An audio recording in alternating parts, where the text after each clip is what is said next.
As you might know, I am not the kind of person that buys a lot of cheap stuff, but I think it does make sense to get a cheap drone. As Philip Bloom once said, everyone crashes his first drone.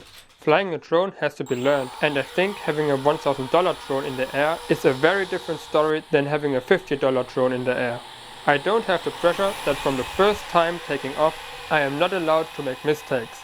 It helps to learn how to navigate with your left and right hand first with a cheap drone, because the controller handling is pretty much the same like with an expensive drone.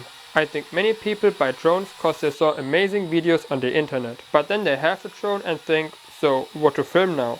And rarely use it. Getting a cheap drone helps to see whether you really have a passion for it.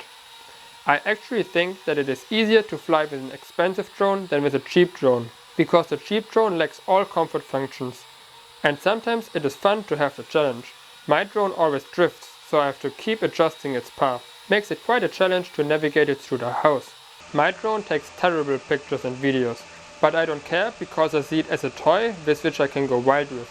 And still I get footage which I would never get otherwise. I have the Broadream S5 Tracker Drone. The main problem of this drone is that it doesn't have a wide angle lens. In fact, this looks more like a 65mm full frame equivalent.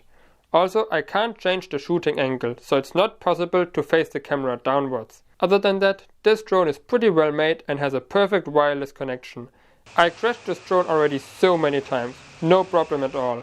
The cables and batteries look a bit fragile and amateur-like, but so far they work fine.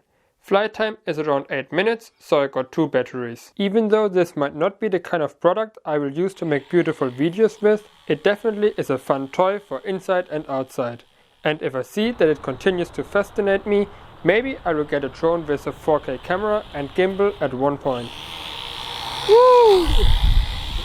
Sorry.